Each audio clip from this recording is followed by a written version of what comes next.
tudo bem?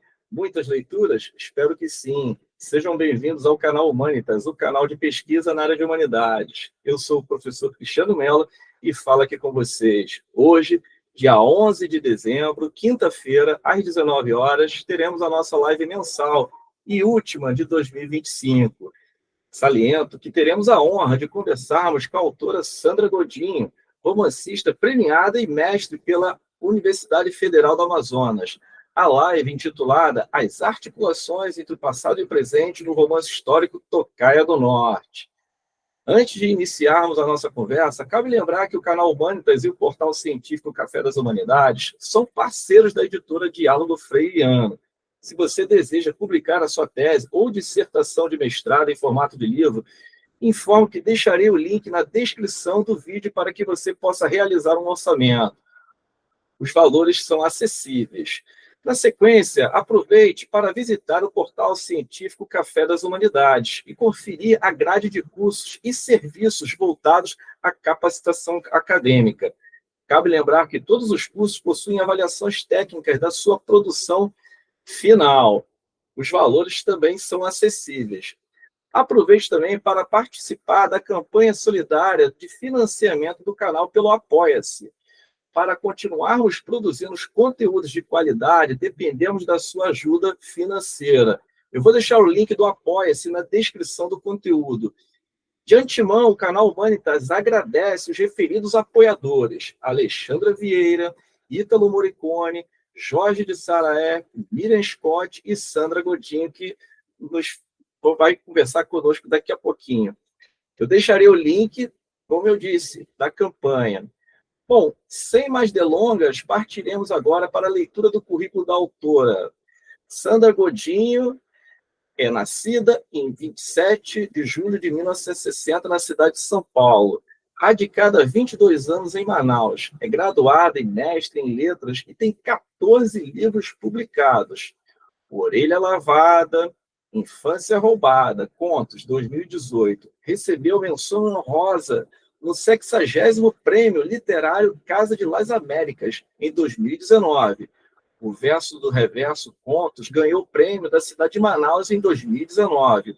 O Tocaia do Norte, romance que recebeu o prêmio da cidade de Manaus em 2020 e foi finalista do Prêmio São Paulo de Literatura em 2021. A Morte é a Promessa de Algum Fim é outro romance que a autora publicou e recebeu o prêmio Cidade de Manaus em 2021. Memórias de uma Mulher Morta foi finalista do Prêmio Leia 2021. É um romance. A Secura dos Ossos também é um romance, foi finalista do Prêmio Leia 2022. Nós, Cegos, Contos, foi vencedor do primeiro Prêmio Carolina de Jesus em 2023 e ganhou o PENAB 2024. O Negro Secou é uma coletânea de contos. Recebeu menção honrosa no Prêmio Cidade de Manaus em 2024. Paralelo 11, romance, foi finalista do Prêmio Leia 2024. E Tocaia do Norte, que é fruto aqui da nossa conversa, ainda ganhou o prêmio da Biblioteca Nacional em 2023 e está sendo traduzido para o inglês. E A Secura dos Ossos ganhou o prêmio da Biblioteca Nacional também em 2024 e está sendo traduzido para o português moçambicano. Bom, após essa apresentação, Sandra, você me ouve bem, né? É um prazer tê-la conosco aqui no canal. A primeira questão, Sandra, gira em torno da nossa conversa aqui, que é o livro, né, Tocaia do Norte, que eu li, gostei bastante. É um livro aqui que traz lúcidas formas de interpretarmos o Brasil durante a ditadura militar. A primeira pergunta, Sandra, qual foi a sua maior inspiração, motivação, rotina de escrita para elaborar o romance histórico Tocaia do Norte? A palavra é sua. Boa noite, Cristiano. Muito obrigada por estar aqui, por essa acolhida maravilhosa, aos ouvintes que estão e telespectadores que estão nos assistindo. Tocaia do Norte foi publicado em 2020, né? Então já tem uma trajetória bacana aí para entrar aqui na nossa conversa e poder falar um pouquinho mais.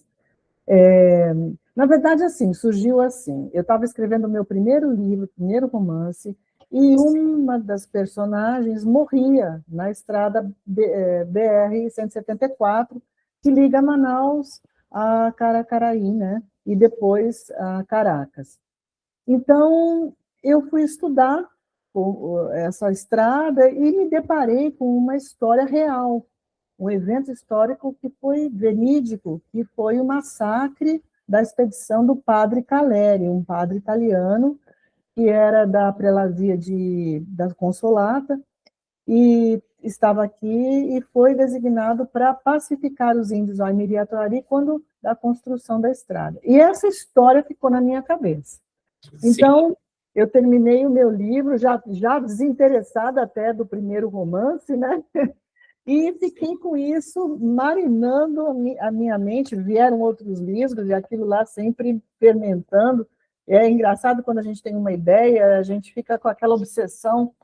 E eu não sabia como escrever, porque eu fui atrás, pesquisei bastante, e tentei fazer em terceira pessoa, depois eu fiz em 5 personagens, depois em terceira pessoa, enfim, eu falei, meu Deus. Aí eu pedi, estava ainda no meu início de ofício, né, de escrita, fui me aconselhar com o Marcelino Freire, e ele falou assim para mim, você tem que começar com a voz do menino. Sim. E o menino que era, na história, né, um noviço, um seminarista chamado João de Deus. Sim. E toda aquela história se formou pela visão dele, pela perspectiva desse personagem. Aí a outra questão que ficou muito arraigada também dentro desse problema era como transformar uma história real numa história ficcional. Sim. Então, eu estava com a pesquisa assim, muito arraigada na minha mente, e o Marcelino me falou uma coisa muito interessante, ele falou assim, toda vez que você tiver um texto informativo e não ficcional, você perde o leitor. E aí aquela responsabilidade grande, né? Como envolver o leitor nessa história tão árdua, tão cruel, e, enfim, fui descobrindo ao escrever. A gente só aprende a escrever escrevendo, né? Sim. E foi por aí que eu comecei com a minha rotina todos os dias, estava totalmente imbuída de terminar esse livro, levá-lo até o final, o melhor que eu pudesse, Sim. e escrevia de manhã e à tarde. E fui ao mesmo tempo, porque assim, eu tenho essa rotina de escrever meus livros, mas sempre ler alguma outra coisa junto. Porque Sim. eu acho que, às vezes, a gente fica meio perdido não na planejamento, não na história, no enredo, nada disso, mas perdido nas nossas próprias palavras. E, às vezes, uma palavra de um outro que você lê no outro texto, poxa, aquela palavra vai cair maravilhosamente bem no meu texto se eu fizer assim, assim, assado, e tal, e a coisa vai fluindo. Enfim, não Sim. sei. E quanto tempo você demorou para terminar o romance? Iniciando e finalizando? Ponto final. Foram 5 anos. 5 anos. 5 anos, olha. 5 anos que eu levei até finalizar e finalmente publicar. Não é assim, mas Lígia Fagundes Telles entrou nessa dança, Mariana Salomão Carrara, Aline Bey, Toni Morrison, Alice Walker. Então, esses foram os meus, digamos assim, os meus mestres literários que Sim. me foram... Porque a gente, no começo, a gente ainda tem muita insegurança, né? A gente vai buscar os clássicos, os mestres, aqueles que têm uma carreira mais sólida, mais referenciada, né? Se quiser de ter referência para a gente. E foi por aí que eu comecei a embalar nessa jornada aí. E você começou também uma curiosidade que foge um pouquinho do roteiro, a parte do esboço, você escreveu à mão ou você já partiu assim para as ideias na tela do computador? As ideias na tela do computador. Eu ouvi o Milton no Roda Viva, né, falando que ele Sim, escreve cadernos, tudo à mão, manuscritos mesmo. Eu não tenho essa paciência. sim, Porque eu acho que a tela do computador, quando você muda um pouco a frase, é mais fácil de você corrigir, sim, né? E então eu já coloco direto na tela. Isso não quer dizer que a gente não tenha que reescrever, e muitas vezes houve muitas versões, então isso não quer dizer que a gente não reescreva, mas ou não revise. Mas assim, eu acho que para mim me otimiza o meu tempo, né? sim, sim. A próxima pergunta, Sandra, gira em torno da obra do Lukács, né, que você deve conhecer, pois você fez mestrado em letras, né? Você deve ter lido alguma coisa dele. O clássico livro sobre o romance, né? É uma das Uhum. interpretações mais influentes do húngaro sobre o gênero romanesco. Eu peço licença aqui para citar essa passagem. O mundo abandonado pelos deuses. Ele acredita que o romance é um produto direto desse mundo que já foi abandonado, né? É uma Com certeza. expressão que sintetiza a perda de totalidade vivida pelo sujeito moderno. Explicando melhor, nas sociedades pré-modernas, narrativas heróicas eram sustentadas por valores estáveis, né? Por um cosmo-modernado. Já no romance contemporâneo, né? No romance clássico dos séculos 20 e 21, ao contrário, esse protagonista ele vai se ver imerso em um ambiente marcado pela incerteza e pela descontinuidade. Ou seja, o herói romanesco é um indivíduo problemático, que é uma das teorias do Lukács, né? Cuja busca de sentido se converte numa metáfora da própria condição moderna. Dito isso, eu vejo a vida do seminarista, que logo aparece em primeira pessoa no narrador João de Deus. Ora, ele se junta ao padre italiano Chiarelli, eu acho que é assim a pronúncia, me corrija se eu estiver errado, sedimentando o seu percurso pela visão do progresso espiritual. A pergunta é, como você conseguiu equilibrar essas dualidades ao longo da narrativa? Ou seja, um menino que queria ser, né, padre, um noviço, que ainda está vivendo com a família, juntamente quando ele chega à amizade que ele tem com esse padre progressista, né, que é um padre, digamos, que toma cerveja, que gosta de falar coisas da boca para fora, né, não tem muito esse ritual do sacerdócio, né, tem um ritual um pouco às avessas. Explica um pouquinho. Então, eu vou começar lá do início que você falou do romance. Então, temos assim a Odisseia de Homero, que falava sobre Ulisses. Então, ele era aquele herói corajoso, só com qualidades, sem defeitos, né? Mas eu fico muito feliz que tenha evoluído essa concepção do herói, e tenha se tornado mais próximo do humano, porque nós somos feitos de qualidade e defeitos, e eu acho que é isso que também faz com que o leitor se identifique com o seu personagem, no Sim, caso, o protagonista. E, na verdade, eu estava tão imbuída dessa minha pesquisa que praticamente 5 anos, né, convivendo com esses personagens, praticamente eu conhecia esse padre Caleri, que no meu livro, por pudor de não usar o mesmo, eu tive um pudor, assim, de não usar os mesmos nomes, porque eu queria criar em cima. Então, por sim, mais que fosse inspirador, por mais que o ser humano, padre, jesuíta, que fosse a minha inspiração, eu gostaria de criar uma personagem com que eu tivesse liberdade de colocar nele, na boca dele, palavras que eu achava que seria apropriada, né, sim, para falar com o menino e tudo, enfim. E o padre,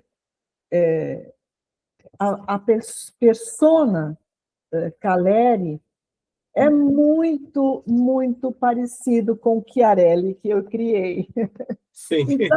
Então, meio caminho andado, né? Eu via aquele homem, aquele padre muito, até em certo ponto, ingênuo, sendo manipulado por outras autoridades militares, autoridades mesmo da gestão administrativa da cidade, também por superiores dele, né? Tem toda uma história pregressa aí. Então, assim, meio ingênuo, com uma bondade muito grande, mas também muito megalomaníaco, vaidoso, irracível às vezes, porque ele achava que os indígenas tinham que obedecê-lo, e, enfim, ele tinha toda um parâmetro, né, estabelecido para aproximação, enfim, e ele era meio, às vezes, intolerante com os indígenas, então há, inclusive, versões disso, que ele possa ter ficado tão irracível que os indígenas ficaram com raiva enfim, e acabaram assassinando. Na verdade, há muitas versões, porque isso foi um acontecimento que foi em 1968, e como a ditadura militar na época não queria que essa história vazasse, porque o intuito era que a estrada fosse construída e fosse varrido as aldeias, nove aldeias, Guaimiri, Troari, da região. Então, essa história ficou, digamos assim, abafada, não é? Para não ser divulgado as circunstâncias terríveis que foram essas mortes. Então, mas basicamente, voltando à sua pergunta, o personagem Chiarelli é muito inspirado na vida real do padre Caleri, e eu via esse padre praticamente atuar. Então, e como ele teve uma vida também, perdeu o pai cedo, e o nosso seminarista, João de Deus, também vinha com uma questão de rebeldia com os pais, ele não tinha nenhum entrosamento com os pais, porque ele era um filho, nasceu muito temporão, né? Então, os pais não o entendiam. Quem foi entendê-lo foi o padre Chiarelli. Então, as coisas foram se casando, Cristiano. Assim, quando as coisas começam a fazer sentido, né, parece que faz um hiperlink na cabeça da gente, e a gente começa a amarrar os pontos. E foi por aí. O mais interessante é esse lirismo que você atinge no primeiro capítulo, que fala sobre a vida do próprio João de Deus, né? Essa incerteza de buscar o seminário como uma solução de profissão, de vocação, e parece que ele não está certo dessa vocação, né? Então, essas incertezas, você consegue manobrá-las de uma forma muito interessante na obra, por meio de diálogos, né, por meio de uma introspecção também forte no início da obra, né? Isso me chamou muita atenção durante a leitura. Eu gostei bastante. Que isso caracteriza também um estilo de composição muito original uma técnica muito apurada. Gostei muito. Que bom. Eu queria que, à medida que o leitor fosse lendo, ele entendesse toda a pressão, a opressão ou a repressão que havia no seminário em cima desse menino que estava descobrindo o mundo naquela circunstância, né? Muito interessante. Agora, a terceira questão, Sandra, gira em torno da estrutura da obra. Eu percebi que você divide, né? Essa divisão ela é sistemática, ela também é concatenada, né? Ou seja, as partes, como, por exemplo, a primeira parte, o seminarista, que são várias partes ali em formato de epígrafe, né? Poemas que você adiciona, achei muito, muito legal, e isso enriqueceu muito a obra também. porque descortina o que vem pela frente, né? Que o leitor já entra no capítulo e já tem mais ou menos uma noção do que vai ser seguido, né? E aí, na segunda parte, nós temos o relato, na terceira parte, nós temos o caminho, que é a parte final. E o romance é dividido em 69 subcapítulos, né? No máximo, cada capítulo atingindo 6 páginas. Mas existe um equilíbrio, esse equilíbrio favorece a leitura também, com um prólogo, né? Um prólogo que antecipa também o que vem, né? O que vem na obra, né? Eu achei muito interessante essa função que você faz no prólogo. Eu poderia comentar um pouco sobre essa estruturação e a ordenação dos capítulos? Eu comecei o primeiro capítulo com o prólogo, já na parte que o padre é morto. E que o menino está observando. Porque, na verdade, no evento real, apenas um da expedição se conseguiu escapar, que foi o mateiro, né? Mas, na minha história, como ele tinha que presenciar o meu personagem, então ele observa tudo e consegue fugir, e aí vai ter o embate com o mateiro, né? Foi por aí que eu achei por bem como o melhor caminho para contar essa história. Ele tinha que estar participando desse massacre e ter sobrevivido para poder contar. Então, a primeira parte é toda essa, digamos, essa questão de mistério, o que acontece, o que não acontece, essa irmã Helena, que na verdade existiu uma irmã Ugolina, que foi atrás de tudo que estava acontecendo, apesar do descaso das autoridades e tal, ela existiu, e então a gente vai se criando aquela tensão, o que aconteceu, o que não aconteceu, até que ao final da primeira parte, ela reencontra um menino, e enfim, e por uma outra questão aí que as autoridades elas acabam abafando também a versão do mateiro, né? Ou digamos assim, a suspeita do mateiro. Então, fechou aí. Mas aí o leitor não sabe o que aconteceu. Então, a segunda parte precisava voltar tudo, e aí eu acho que foi um grande risco, né? Porque eu vou recontar, mas eu não podia recontar, eu tinha que recontar com novas informações, com novas cenas, que fizesse com que o leitor entendesse aquilo que estava realmente passando por trás dos bastidores. Aquele jogo de poder, que eu acho assim, Cristiano, uma pessoa que está se formando hoje em dia, é tanta informação, é um tanto interesse, é tanto jogo de poder, que ele meio que se perde, ele fica meio perdido, e é nesse ponto que o nosso protagonista também se perde. Ele não sabe com que ele está lidando, na verdade. Quem é quem nesse jogo, nesse tabuleiro de xadrez? E ele tem que descobrir, e aí ele vai atrás. E é um jovem só de 17 anos também, né? Sim, toda essa questão. Então,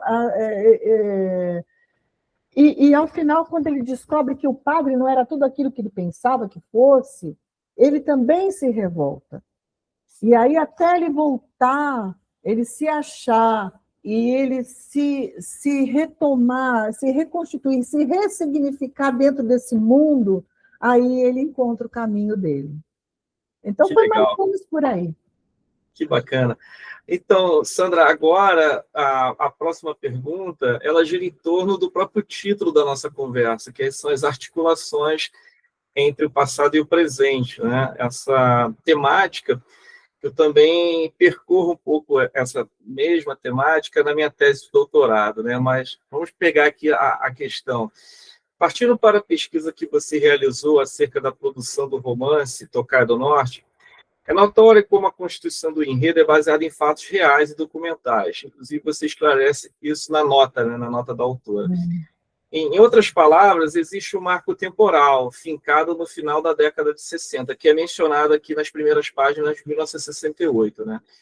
Quais foram os arquivos, os livros históricos pesquisados durante a elaboração do romance? Foram muitos, muitos livros.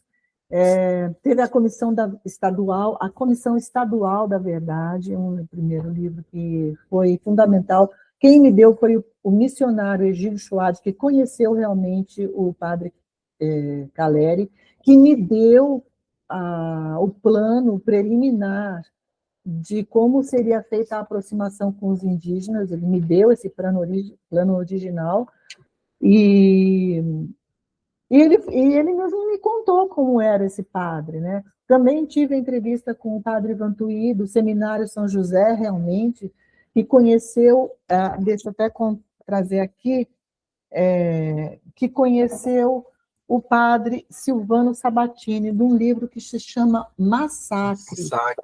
Então, na verdade, esse padre que trouxe o padre Caleri para essa missão, ele ficou tão horrorizado ao ver os ossos chegando, as ossadas, né, chegando, que ele, apesar de ter sido impedido de procurar naquele momento, depois, quando a ditadura militar se findou, ele foi atrás dos indígenas. E aí ele escreveu esse livro com um jornalista, foi com um jornalista, e a sua versão que diz, como é que se fala, se destoa da versão oficial. Sim. Conversei com também um outro jornalista que trabalhou estava atuante nessa época, mas foi impedido por militares de comentar na imprensa sobre essa história. Então, veja, a gente vai pegando as histórias que nos cabem, o que nos chega à mão, né? Tem, como eu falei para você, tem a tese da Verenilde Pereira, também, sobre o Zaniri Atuari. Tem esse livro, olha, sobre o Amiri, que é um indigenista, e que ele fala... Bom, enfim, não interessa. Esse não é daquele ambientalista, porque eu entrei no site do ambientalista que faleceu em 2017, né? Não é desse, não. Não. É outro. Que esteve presente na busca dos corpos. Qual o nome dele, só para saber o nome desse ambientalista? José Porfírio de Carvalho. Porfírio, isso mesmo, Porfírio. Porfírio de Carvalho. Entendi. Tem esse daqui, que foi um general que abriu... Pajé da beira da estrada. O pajé da beira da estrada, o general Altino Berthier Brasil, que ele esteve presente na abertura da construção da BR-174.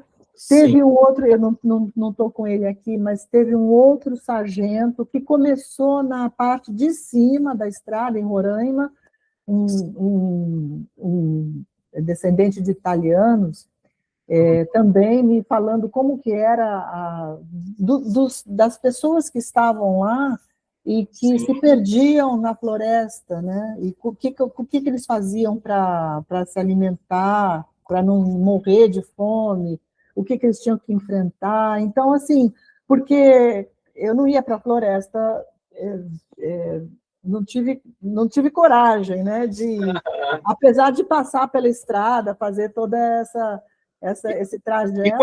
E quantos quilômetros de Manaus até a tribo mais próxima? Só para ter uma ideia. Deve estar... são 800 metros, são 800 quilômetros. 800 quilômetros. Eles fizeram uma reserva do Zaniri Atuari quase na divisa do estado com o Venezuela, né? Sim. Por causa também da hidrelétrica de Balbina, que eles também construíram. Roraima com a Venezuela e Brasil. Isso. Roraima. Então, assim, é bem longinho, não é uma coisa simples de chegar. E só entra, para fazer pesquisa e tudo, só entra na reserva com autorização, ou da FUNAI ou da Eletronorte. Entendi. Então, digamos assim, cá entre nós, né, em off, mas não tão off assim, há um certo pudor deles darem a entrevista e tal, Uhum. falar sobre Entendi. isso. Há E muitas feridas ainda abertas.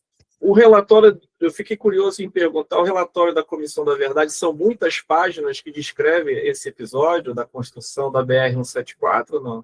Mais ou menos. São cento e poucas Sim, páginas. Então, coisas coisas que foram denunciadas, inclusive sim, de desapropriação daquela área, sim, depois a compra, aliás, minto, a compra daquela região que foi inundada para fazer a hidrelétrica de Balbina por empresários sim. paulistas e depois a desapropriação. Enfim, tem tanta coisa envolvida. Marcos, né? O marco Sim, de, de delineando o território indígena dos sim. Aniquetes, que depois foi mudado já no governo Sarney. Enfim, tem muita coisa aí, muita coisa. Legal, legal, Sandra. Agora, a nossa próxima questão, ela gira em torno das fronteiras entre literatura e história. Essas fronteiras, parecem provocar inúmeras inquietações no leitor, né? Em especial sobre a própria arqueologia do texto. É possível identificar em que parte a ficção começa, ou a história termina, ou vice-versa? Ou seja, exige também um leitor familiarizado, né? Um leitor em potencial. Eu acho que eu tentei fazer essa, essa mistura com uma nuance, sabe? Que eu acho que é isso que enriquece a ficção.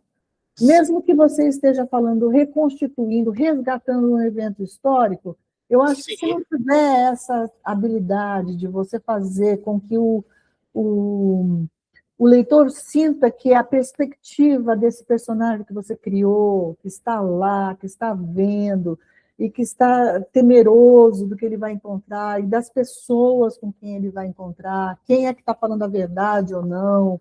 Enfim, há uma tessitura, digamos assim, sim. onde o escritor, onde o autor pode costurar esses avessos. E eu acho que é isso que enriquece, e que é a magia, né, de escrever. Sim, sim. A próxima questão, Sandra, é sobre a riqueza de detalhes na formulação do espaço da floresta amazônica e na composição de algumas paisagens, né? Conforme aponta o jornalista Marcelo Adifa aqui no prefácio. Você poderia ler um trecho do romance que ilustra essas reflexões? Eu vou ler um trecho do romance, mas eu queria falar uma coisa assim muito pessoal. Quando eu vim para cá, há 23 anos atrás, eu também não tinha noção do que era Manaus e nem do que era o Amazonas. Sim, Eu não tinha noção de que era uma cidade ilhada, é uma cidade rodeada pela mata, pela floresta. E o que é mais usual aqui para se comunicar são os rios. Então, ninguém tem a noção do que é isso, de você viver em função das vazantes e das cheias. Para tudo, você não tem noção. E, e eu queria passar essa sensação para o leitor. sim.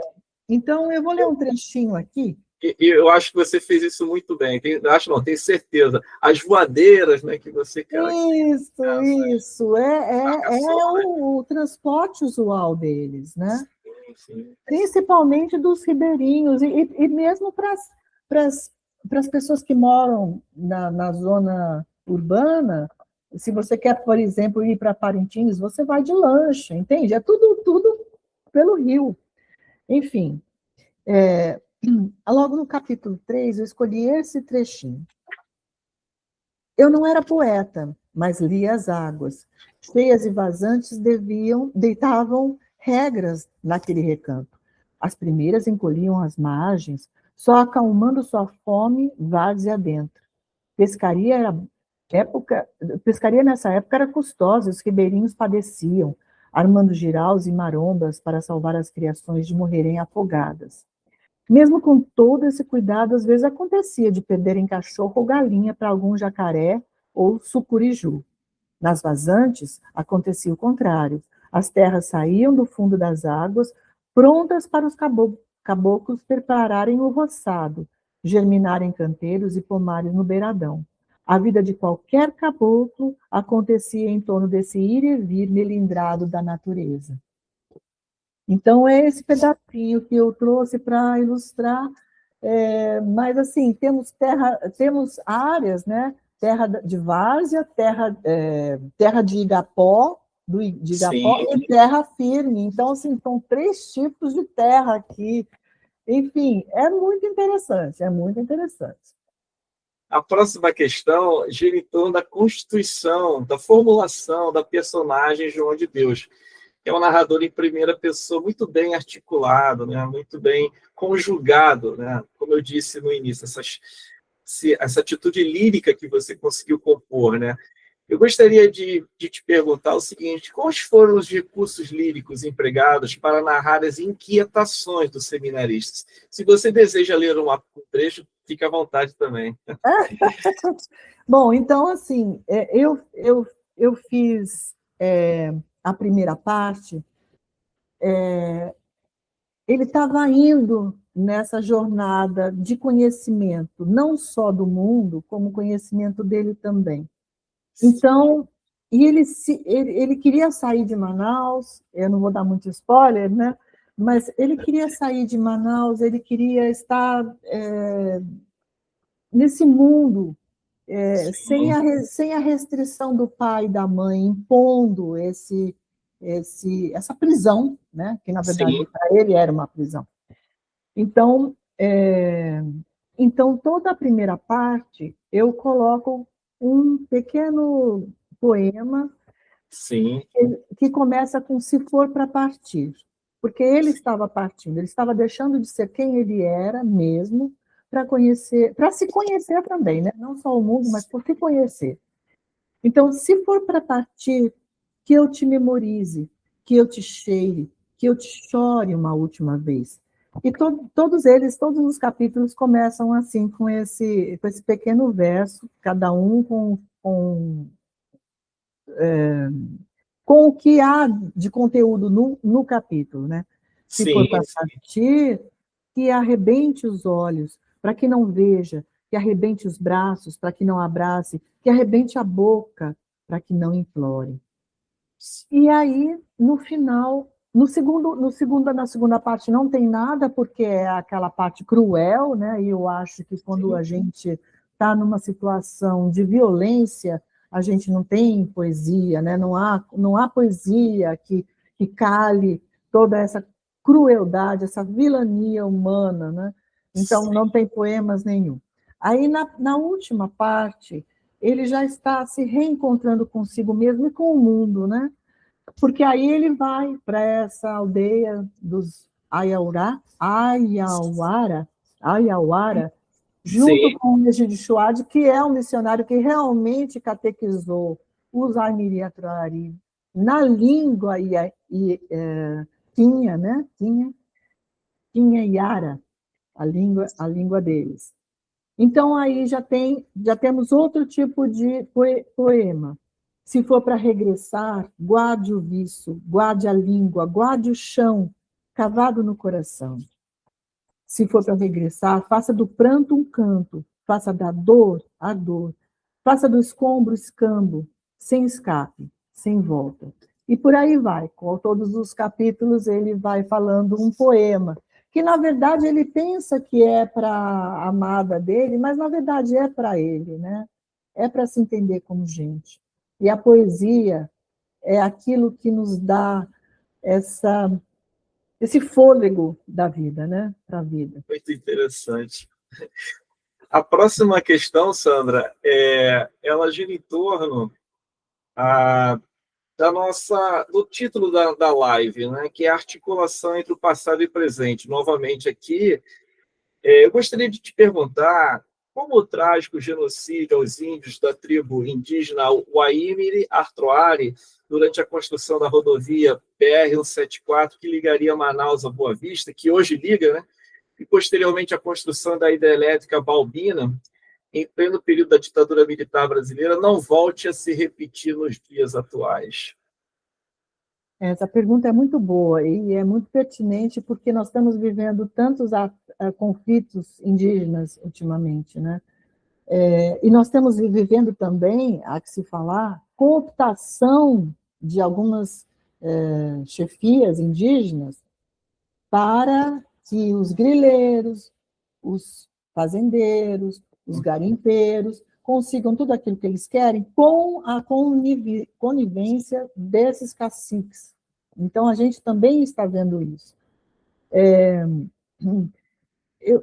Claro, você fala desse grande massacre, porque, assim, para quem não conhece, não está familiarizado com a história, houve esse massacre da expedição, os militares, para vingar, ou usando isso como um bode expiatório já planejado, né?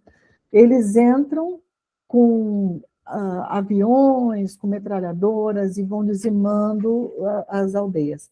Aqueles que não morreram na hora, morreram depois, porque eles também colocavam vírus de sarampo, de gripe, e, enfim, eram 3.000, mais ou menos, 15.000 indígenas, e ficaram, ao final da década de 70, mais ou menos, 300. Ficaram 300, em torno de 300 indígenas dessas duas etnias. Eram duas etnias, também tem isso, eram os Waimiri e depois eram os Atruari.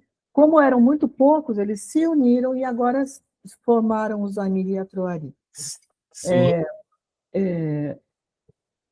Fizeram isso por causa de uma estrada, fizeram isso porque a estrada não podia ser desviada, porque tinha que passar no meio deles, lá, naquele risco que eles fizeram inicialmente, porque lá tinha minérios. Naquela época, a gente sabia que eles queriam isso por causa dos minérios, tinha a mineradora Taboca, que era da Paranapanema. Sabemos hoje que temos todo uma região imensa de muitos minérios e de terras raras, inclusive de plutônio, né? Nióbio, enfim, muitos minérios lá. E ouro, inclusive, esmeraldas, enfim, tem de tudo. Porque eles queriam explorar e trazer esses minérios para a cidade, né? Eu fiz um outro livro falando dessa mineração taboca, né? Os caminhões não eram vistoriados, os minérios eram fechados numa caixa, uma caixa do tamanho de um sofá, mais ou menos, tudo embalado no caminhão, e não eram nem fiscalizados, para você ter uma ideia. Então, a gente nem sabe, o governo nem tem noção do que se passava. Ou tem, ou, digamos assim... simplesmente faz vista grossa. Convenientemente faziam vista grossa, porque alguém estava levando alguma coisa, né, nos bastidores. Enfim, são coisas histórias que não são contadas. Além disso, além das questões de minério, e que a gente sabe que houve muitas mortes, etc., pela própria condição de estar interagindo com humanos, que traziam vírus aos quais eles não tinham nenhuma defesa. Isso é um ponto. Outro ponto criaram a hidrelétrica de Balbina, que foi o maior desastre ecológico dentro da Amazônia. Pior ainda do que Belmonte, porque eles desapropriaram, aliás, eles alagaram uma área mais ou menos igual a de Itaipu, para ter 10% de produção de energia que tem Itaipu. Ao final da construção de Balbina, enfim, haviam tantas... Voltando, né? A minha cabeça faz hiperlink, hiperlink, um monte de coisa. Mas, assim, voltando aqui um pouquinho, tinha tantas árvores para serem tiradas, que eles falaram que, se fosse para tirar todas as árvores e vender a madeira, eles levariam 10 anos para fazer isso, só para tirar toda a madeira dessa região. Então, deixaram as árvores lá e inundaram. O que acontece? A árvore, o tronco, a madeira, ela vai apodrecendo e vai criando toxinas e metano. Então, assim, a hidrelétrica, supostamente, que era para uma produção de energia limpa, acaba fazendo tão mal quanto uma termoelétrica. Sim. Polui tanto quanto uma termoelétrica. Então, para a gente não repetir, eu acho, esses erros do passado, porque quando foi construído por Cristiano, não foi ouvido nenhum ambientalista, nenhum cientista, nada, absolutamente nada. Então, eles resolveram que iam fazer e fizeram. Então, para que não se seja feito ter um novo desastre ecológico como esse também que houve, para não haver genocídios como esse que houve. Então, eu acho que a gente tem que olhar um pouco para o passado, para a gente não voltar a repetir os mesmos erros. Inclusive, existe, você pode pesquisar na internet, você vai encontrar vários conflitos de fazendeiros com indígenas, né? O óleo de dendê no Pará, por exemplo, inclusive de multinacionais, né? O óleo de palma, que eles falam, no Pará. Então, existem esses embates. E eu acho que a gente, por ganância, esquece de levar em consideração muitas coisas que a gente está deixando para trás, não para nós, porque nós talvez não tenhamos a capacidade de estar vivos quando isso acontecer, mas para os nossos filhos e os nossos netos. Que tipo de digamos, planeta nós vamos deixar de legar para eles? E a crise climática está aí, né? Nós estamos dentro desse turbilhão, né, de ventanias, tornados, que o Brasil não tinha, mas agora está acontecendo, né? E nós estamos pagando preço, a natureza está cobrando preço, né? Cristiano, teve uma época aqui em Manaus que foi proibido não, mas foi alertado que não se consumisse peixe, certos tipos de peixe, porque estavam todos com mercúrio. E isso é o que a gente vê acontecer com essas populações ribeirinhas. Então, muitos estão sofrendo de contaminação de mercúrio porque se alimentam... a fonte de alimento deles principal, né, o peixe. Então, você vê o que a gente está fazendo com esses rios e com o lugar onde a gente vive, né? É terrível. Interessante, Sandra. Agora estamos chegando aos minutos finais da nossa conversa, Sandra. De acordo com a sua experiência, você como pesquisadora, você fez um mestrado em letras pela Federal do Amazonas, né? E a sua experiência como autora, né, uma vasta produção autoral dentro da ficção, se o seu romance um dia fosse estudado, O Tocaia do Norte, quais seriam as hipóteses de leitura e as frentes de trabalho? Olha, eu não sei nem como te classificar esse livro, para dizer a verdade. Eu não sei se é um romance histórico, se é um romance de informação, se é um romance regional, apesar de que eu acho que o romance regional ele pode ser universal também, né? Porque você fala, na verdade, você está tratando de conflitos humanos. Mas eu não saberia nem classificar esse livro. As frentes de trabalho, eu acho que ele pode ser trabalhado tanto na academia quanto nas escolas, porque é uma história que, apesar de ter acontecido no século passado, ainda é atual, E, como eu falei, né, justamente para a gente entender o que foi feito no passado, para a gente não repetir os erros agora no nosso presente, e parece que muitos se negam nem a acreditar que está havendo mudanças climáticas, né? Mas, enfim, eu acho que tudo isso pode ser bem trabalhado. Há essa possibilidade de você trazer esse livro para essas frentes, tanto na escola quanto na academia, ou mesmo só por prazer de você ler uma história que poucos conhecem. Milton Atum fala sobre os libaneses aqui na Amazônia. A Miriam Scott fala sobre a saga dos judeus sefaditas, né, os marroquinos aqui na Amazônia. Márcio de Souza trouxe Med Maria, né, a Madeira Mamoré aqui na Amazônia. Tem tantas outras histórias da Amazônia para a gente entender um pouquinho mais dessa região tão falada ultimamente, mas tão pouco conhecida. Interessante, Sandra. Você gostaria de comentar algo que não conversamos aqui durante a live? Algo que você queira falar? Fique à vontade. Eu acho que foi abordado um monte de perguntas assim que acho que trazem luz, sabe, para essa temática. Eu sou muito grata a você por ter abordado tudo isso.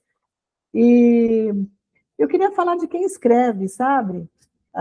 Eu comecei com muita insegurança, mas para quem está querendo escrever, eu acho que a gente deve ter, sabe, ter uma força e saber que a nossa palavra também é uma ferramenta de resistência e não se deixar iludir por holofotes, ou digamos assim, ou por perfumaria, ou porque muitos, enfim, a gente pensa que vai estar ali, mas eu acho que não esquecer nunca desse papel fundamental que a literatura tem, que é de trazer histórias desse Brasil profundo que tão bem fala o Itamar Vieira Júnior e que muito poucos conhecem.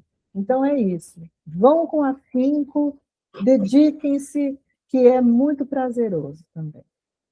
Sandra, muito obrigado por ter aceitado o nosso convite aqui no canal Humanitas, e certamente eu vou tomar uma xícara de café em Manaus em 2026 com você. Venha sim, com certeza, será muito bem recebido. Nós vamos encerrar aqui agora, né? E a casa está aberta para voltarmos a conversar um dia, tá? Eu desejo a todos que estão assistindo, para quem vai assistir depois no canal, a live será editada, será publicada, e também aqueles que desejam estabelecer o time de convidados no ano de 2026, o canal Humanitas também está com chamada aberta para novas entrevistas. Vou deixar o link no conteúdo do vídeo para quem deseja participar de lives no canal. Sandra, muito obrigado.